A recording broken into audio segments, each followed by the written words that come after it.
Only reason I didn't take the upset is because of the defense. I figured the way the Bills are playing, Bills probably clip them. They still scored. The Bills scored 31 points. Yeah, that's right. I mean, Josh Allen threw for three. He had 3 touchdowns, 300 plus yards. I mean, he still did his thing against the defense. So I got to tell you, though, in the game, 4th and inches, I'm all about it. Go for it. Go for the win.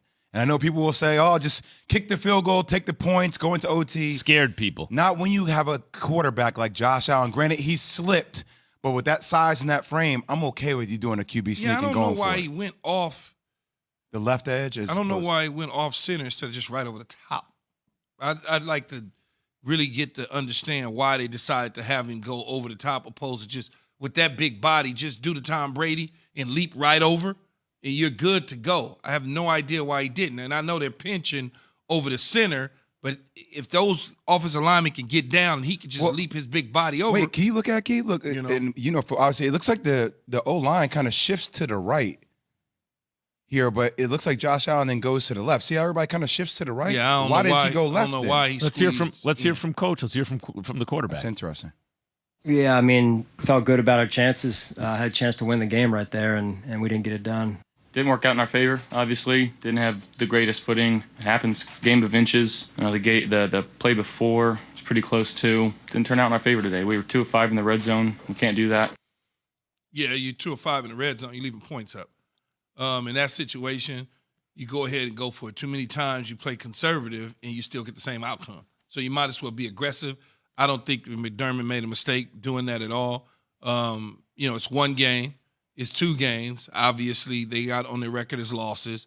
They're still right there in the mix with everybody within the conference to get the bye. There's no undefeated teams in the AFC. I don't think that Tennessee is going to run the table. They're going to have a couple more losses in them.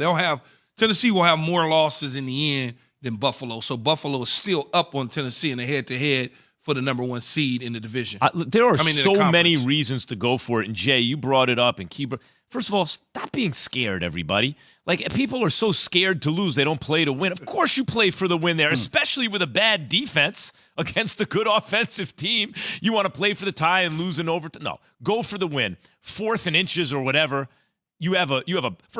First of all, Key, I know you love ESPN's win probability in that situation. If you go for it, you're 48.9% likely. You kick a field goal to win, you're 47.5. So the odds slightly favor going for it without the eyeball test. But then you have Josh Allen, who's better at that than anybody, and he's a big old dude who can run. Most big quarterbacks are good at sneaking. I mentioned Tom Brady. Every single time, 4th and no problem. Tom's going to get it. I mean, that's big QBs should be able to just lean forward and do it. That's why I'm puzzled to understand why he went off center instead of just going over the top with his size and his athletic ability. Just go right over the top. Want to hear how many times he's rushed 14 times, Josh Allen, on 4th and 1 in his career, right? He was stopped 1 time. It was a botched snap in 2019 against the Jets. And then you pick up, you get a few inches right there, and you win the game. You're going to wind up winning that game in regulation. That's the right thing to do for a million reasons. The fact that they lost, that happens sometimes. Yeah, well, there are a couple of things, though, if you're the Bills. And granted, look, we often say on this show that the schedule can be the best helper at times, right? I mean, you look at their next 3 games, they're going against Miami, Jacksonville, and the Jets, right? So a chance to kind of recover. But that defense, I mean, they haven't allowed the rusher to rush over 50 yards in the game yet this season. Derrick Henry, obviously an anomaly, kind of like Lamar Jackson, guys that are just different with the style in which they play because he rushed over 120 yards last night. And then also, they didn't get a sack on Ryan Tannehill. So there are little things that if you're the Buffalo fan, you're like, all right, we do have to get better in these aspects of the game. You mentioned Miami, Jacksonville. And the Jets. So they got 3 straight byes. Yep. So they'll get. I mean, they're fine. I'm not worried about Buffalo making it or winning the division, making it to the playoffs. Again, when you look at the conference, everybody in the conference has a loss. So they're not like better yet. Everybody at the top except Baltimore has 2 losses. Yeah. So when you talk about the teams that could potentially be contenders outside of Baltimore, Kansas City has multiple losses. The Raiders have multiple losses.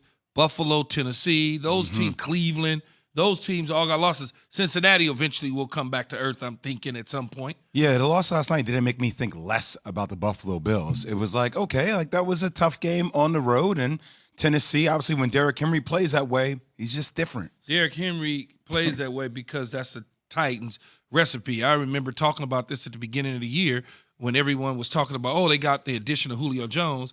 They're going to throw the ball all over the line. I'm like, no, it's the same as Corey Davis, except it's a different body. But it's not all of a sudden Vrabel's not going to become Eric Coryell overnight. All right, It doesn't work It's like time that. for Straight Talk, brought to you by Straight Talk Wireless. Here's the question. I want some straight talk, Key. Doesn't the fact that they had Julio Jones activated, right? Doesn't that loosen things? You got to account for him. Wouldn't that loosen it up for Derrick Henry a little? Yeah, it does, but it's not the same Julio Jones from 6 years ago. Defensive coordinators aren't sitting back and saying, okay, we've got to double this guy on every single down. 6 years ago, Julio Jones took the entire secondary.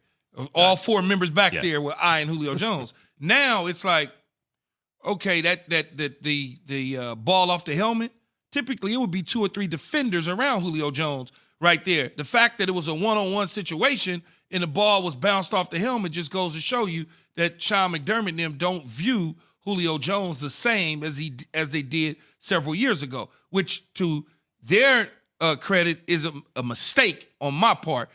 From when I'm looking at it, I'm like, you've got to account for him on certain downs and distance because he still is that guy to a degree.